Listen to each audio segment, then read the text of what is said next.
Hello and welcome to All You Can Board. My name is Carlo, and today this video I'm going to be telling you about my 8 most wanted Grail games. So the term Grail game refers to, just in case you might not know, a game that is basically very difficult to find, something that's like out of print, that you can only get, secondhand, used copies, that sort of thing. So there might be other games I might want more, but they're ones that I could find or whatever. I basically just classified this as it has to be a game that if I were to check all of my, local stores here in Winnipeg, all online retailers in Canada that I normally buy from, all the major places, if I can't find the game anywhere and it's not currently in print, then it counts as a Grail game. So, there's this list changes sort of week to week, month to month, whatever. This list kind of changes as time goes on.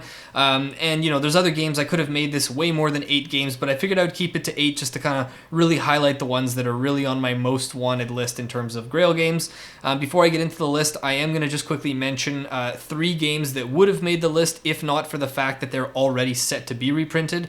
The first one being Ra, which is an auction game from Reiner Knizia, which is being reprinted by, I believe it's 25th Century Games this year with art from Ian O'Toole. Then there is Ginkgopolis, which I think that was might have even been released to certain parts of the world in 2021, but if not, there is a reprint coming apparently this year for Ginkgopolis. And the third one would be Sol, Last Days of a Star. Apparently the word on that is the publisher is going to be releasing a new game on Kickstarter at some point, and I think they're going to be redoing a reprint of Sol that they're going to make available through the campaign of their new game on Kickstarter. So, and I don't remember the name of their other game, so I apologize for that. But yeah, those are 3 that would have probably made this list if not for the fact that I know they're coming up, so it didn't feel right to actually call them Grail games currently. But otherwise, I have ranked these other 8 in terms of the ones I want most being number 1. So I'm going to kick it off with my number 8, which is a game called Santiago. So this was released in 2003 and is co-designed by Claudia Helly and Roman Pellick. I've never played any games by these designers before. They have a very limited design catalog if you look them up on Board Game Geek. This is a game for 3 to 5 players. It says the runtime is about 75 minutes. The basic idea is that you're at a kind of like a watering, what am I looking like, an irrigation system, and every round one player is going to be the sort of canal overseer who's going to decide where to build or where the irrigation goes, where the water flows, and all the other players can kind of weigh in and try and convince, because you're all building stuff and putting crops and plants in the same area. But because every round one person is going to get the right to be the canal overseer, all the other players at the table are going to be kind of trying to convince them, like, hey, how about you send the water there? And someone else might say, no, why are you going to do that? It would be better if you sent the water over on this side of the board. And the canal overseer can kind of sit there going, yeah, I'm listening. And they can take bribes. So you can offer to spend money to actually convince them to send the water to certain spots. I don't know a whole lot more about the game, but I love these games that have a very interactive kind of central board where everyone is fighting over the same thing. Like, not to say, I like other games where everyone has their own player board, you're doing your own thing, not getting in each other's way as much, but games like this that have something where one person kind of can decide everyone else's fate, and the negotiation aspect just really, really appeals to me. I got to give credit to Game Brain Podcast, Tom on there, who champions this game all the time. I've heard him talk about it many times, and it's made me really want to try it, but I can't seem to find it anywhere. So that's my number 8 most wanted Grail game is Santiago. Now, my number 7 is called Lord of the Rings: The Confrontation. So this is from 2002. It is a 2-player only game designed by Reiner Knizia, who's my favorite designer. It says it plays in about 30 minutes. And from what I understand about the game, and this one I'm going to give credit to Jeff and Jamie of Foster the Meeple. They talk about this game on their channel pretty often. I know it just made Jeff's top 50 somewhere. And basically it's similar to Stratego, if you're familiar with it, where you have these pieces of different values on your side of the board. Like, the board looks almost like a chessboard kind of thing, like a grid. And you have these pieces that stand up where only you can see what's on one side of them, and they'll have numbers on them. So one might have a number 1, a number 6, number 4, whatever. And you set up these pieces in a certain way, and your opponent across the table from you isn't going to know which pieces are in which spots. So that's kind of the basic idea of Stratego, and you're moving your pieces along the board, and I think it's when you move into a player's piece or potentially try to attack that they reveal, and you get to see what unit that was. But this is a very thematic game, and it's got, I'm pretty sure it's asymmetric, or one side is playing as, like Frodo or whatever, the Frodo and his gang, and the other side's trying to basically stop Frodo. So it just sounds really cool. I'm a big fan of Reiner Knizia in general. I like Lord of the Rings a lot. I haven't read the books, but I do like the movies quite a bit. And I'm a big fan of 2-player games that have this kind of really like back and forth dual kind of feel to them, and especially two-player only games designed by Reiner Knizia. Like Battle Line is one of my top 10 games of all time. I really like Lost Cities as well. I know he's done a lot of other two-player only games that I haven't played, but Lord of the Rings: The Confrontation is one that I'm just very eager to try, and if I saw a copy anywhere, I'd probably pick it up in a second. So yeah, that is my number 7, Lord of the Rings: The Confrontation. So my number 6 now is a game called Dogs of War. So this was from 2014, designed by Paolo Mori. This one is for 3 to 5 players, plays in about 75 minutes, and basically this game combines worker placement, and I've always heard it described as worker placement with area control, which I can't really think of a lot of other games that have those two as like the two primary mechanisms in play. And then you also have asymmetric player powers. It's got some of the things that you read in the description kind of remind me of Game of Thrones, where it's like there's a bit of kind of the backstabbing and betrayal from different houses and the kind of power shifting, power dynamics kind of things. You know, and then apparently there's some hand management type stuff as well. The main reason that I've been drawn to this is like Paolo Mori. I've only played a few of his games. Ethnos, which is a fantastic game, and then Via Magica, which is another underrated one.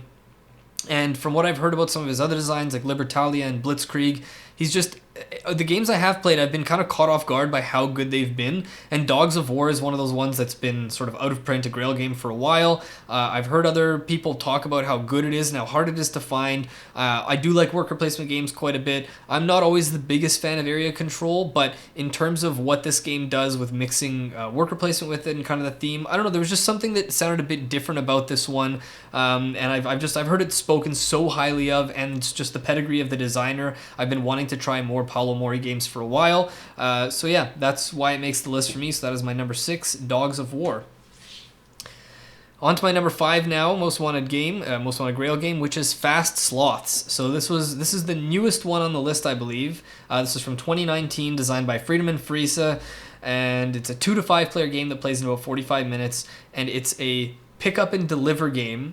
But we see a lot of these in the hobby. It's one of the kind of oldest, most I don't want to say most basic, but like if you're new getting into the hobby, or you used to play games when you were younger and you're kind of just getting into the more like advanced modern hobby games, you might know what a pick up and deliver game is from your childhood or whatnot. But basically the twist on this is that it's a race, and the thing that's being picked up and delivered is you. So you have a character pawn that's on the map, and you have different animals on this island that can carry you over across the island and move you around the island in different ways. So the different animals have like different abilities or different powers or whatnot. It's got a modular board, so it's a different setup every time. I think it says there's 256 different combinations in terms of the layout of the board and the type of race you're doing. I'm basically just like, I'm intrigued by anything that Friedemann Friese designs, first of all. I mean, I've played Power Grid, Feum, Friday, his solo game. There's a lot of his other games that I haven't yet played that I really, really want to play, like Fresh Fish. But he always has these very unique ideas, or he'll take an idea or like a game mechanism that's been done, but then he'll put his own unique twist on it. And yeah, just every time I've watched like videos about this game or heard people talk about it, it sounds really interesting. The fact that it plays up to 5 players, not just up to 4, 45 minutes, it's a combination of the play time, the aspect of how novel it is. I think it'll be one of those games that you can introduce to people who are like maybe newer to games, but also your more experienced gamer friends and still enjoy it with them. I don't know, there's a really interesting little sweet spot for this game. It's one I've been trying to get for at least a year or two now, and I feel like it's been out of print for a while, and this was one of the ones I hesitated. I don't know if it actually qualifies as a Grail game because of how new it is, but I haven't seen it in stock anywhere for a while. This is one that I would pick up in a second if I saw it. So that is my number 5, Fast Sloths. Okay, on to my number 4 now, and this is where I would say these 4 here kind of are in another level. Like, yeah, I want Fast Sloths and Dogs of War and those ones, but these 4 kind of are in their own category here. And so number 4 is Carcassonne: The Castle. So this came out in 2003. I only even found out about this variant of Carcassonne like a few months ago. I didn't even know this existed until recently, but it's co-designed by the original designer of Carcassonne, Klaus-Jürgen Wrede, as well as Reiner Knizia. So this is a 2-player only version that plays in about half an hour, and for anyone who watches this channel regularly, has heard me talk about Carcassonne before, you'll know 2-player is by far my preferred player count for Carcassonne. So I heard about this and I was like, what, a 2-player only version that's co-designed by Reiner Knizia? Like, I felt like I was dreaming. It didn't seem like it was real that this game existed, but you set up the scoreboard, and the scoreboard has these little like puzzle piece things. You build the scoreboard, and it's the walls of Carcassonne, and then the game is placing tiles within the walls. So instead of starting with a central tile and building out without any restraints, any shape, whatever, in this game you have a specifically shaped wall, and you have to put your pieces into the wall, and so everything scores depending on, you know, the way it's configured or which parts of the wall it's closest to or whatever. So it's a very different, like, when I first saw the cover and I heard Carcassonne on the wall, or the castle, I didn't think it was going to feel that different, but after I looked into it and read some of the rules, like, it really looks like a significantly different looking game, even though the tiles have a similar appearance, what's on them, and that kind of thing.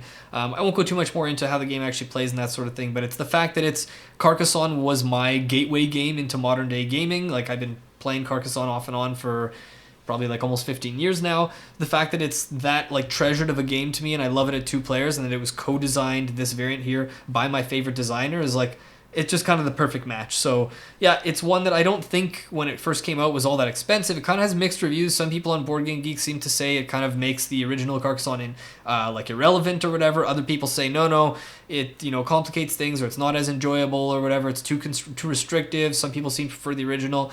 Personally, I don't care. I need the game either way. I will play it. I will keep it in my collection. So that is Carcassonne the Castle.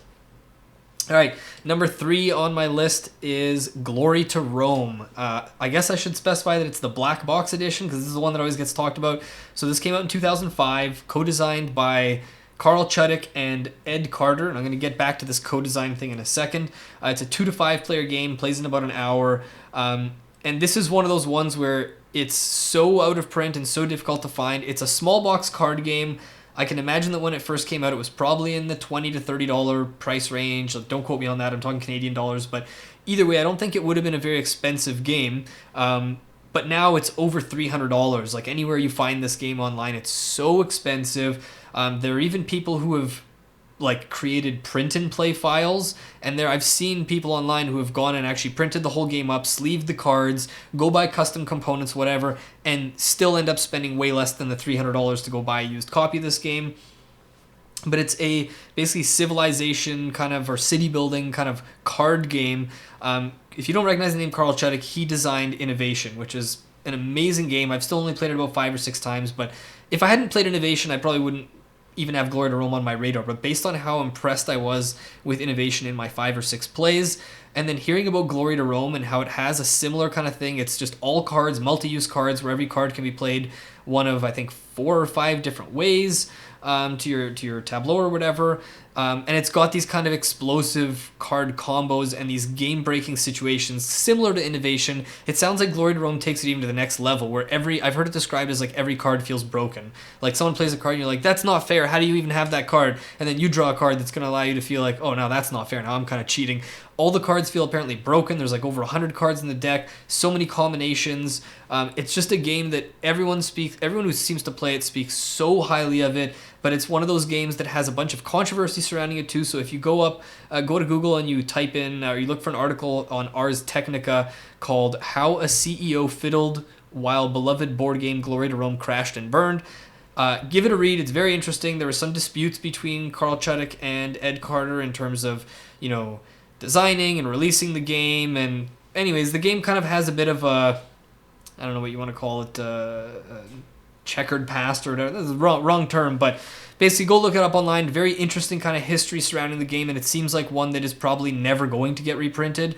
And it's one of those ones that, like, I would love. It's not even on Board Game Arena. Like, I don't know when I'm going to be able to try this game. Maybe I'll find someone at a convention one day who has it and I'll try it. Maybe one day I'll eventually buy a used copy for $300+. In the meantime, I'm going to hold off. I'm going to hope that some company agrees to take this on and republish it one day. But yeah, that is Glory to Rome.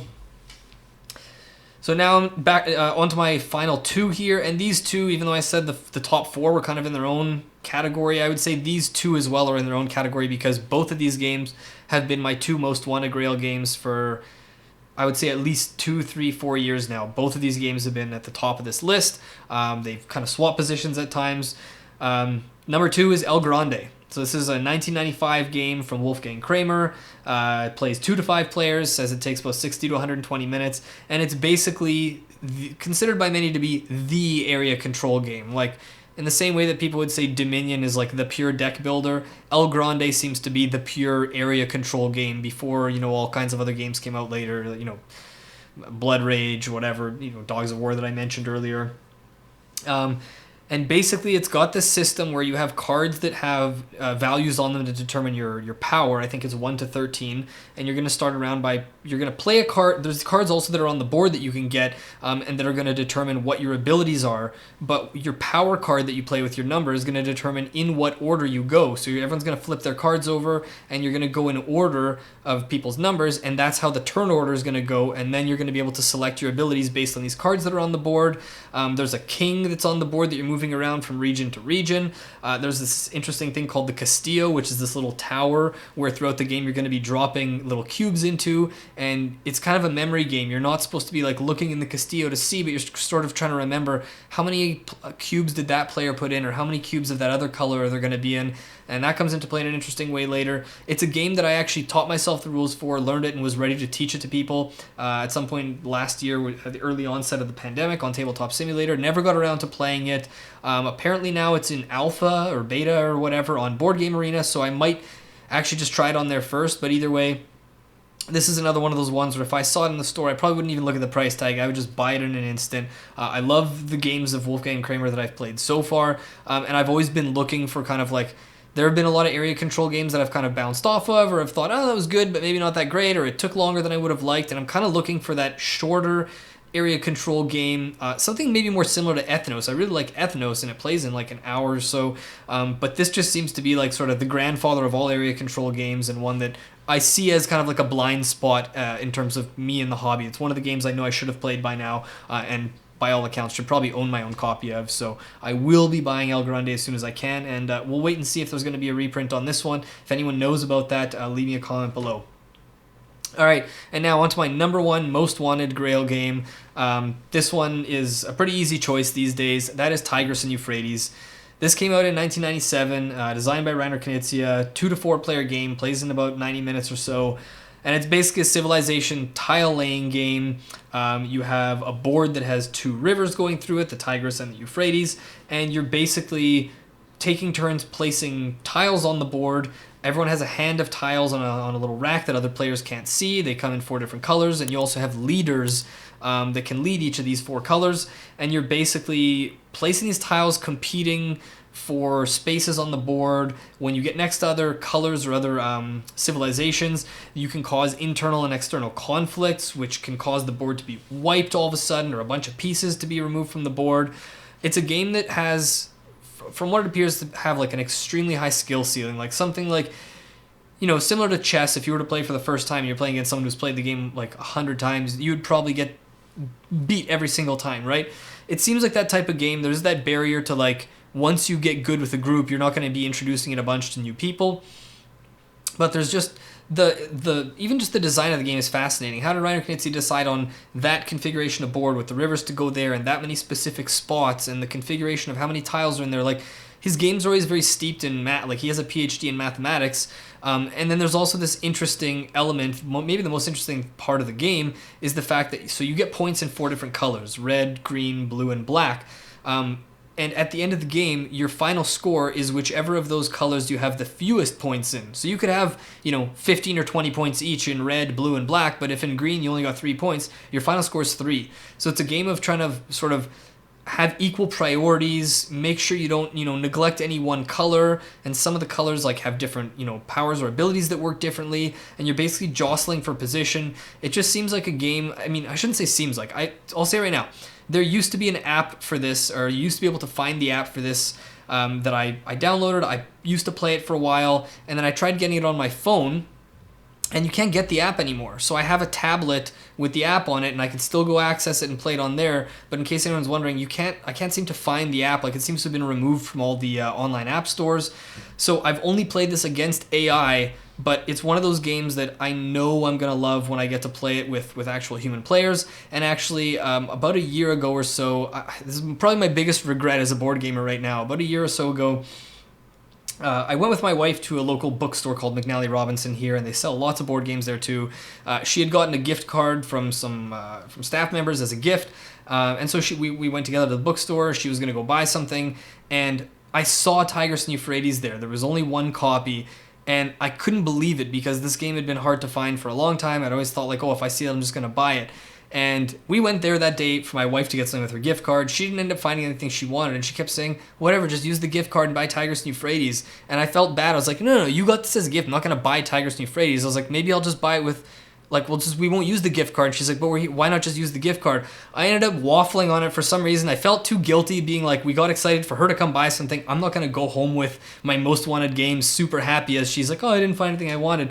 So I passed it up. And then like 2 hours later, I was at home regretting it. So the very next day I had a soccer game, and I thought on my way to soccer, I'm going to stop there and pick it up. And I went and it was gone. I asked them about it. I've gone back multiple times. I've looked everywhere. The game is basically impossible to find unless you want to go to the secondhand market. I don't know why I didn't just buy it when I had the chance. Huge regret of mine, but anyway, I feel like I've said enough about Tigris Euphrates, but from what I've played on the app, the game is amazing, one of the most impressive designs I've ever seen, and it's something that I just can't wait to actually get to the table in a physical form. And yeah, if anyone watching this has an either somehow in shrink copy still that they're interested in getting rid of, or something that's very good used condition, let me know. I might consider buying a used copy. But otherwise, yeah, that's it. Those are my 8 most wanted Grail games as of today. I'm curious to know, what are your Grail games? Like, what are ones I didn't mention that either might be games I've never heard of, or ones that I have, but maybe for some reason just, I haven't heard enough coverage on them to be as excited about wanting to pick these up. But I'm always curious to hear what you guys have to say. So let me know what you think about my picks. Let me know what your picks are. And otherwise, that's all I've got for you today. So thanks so much for watching, and I'll see you next time.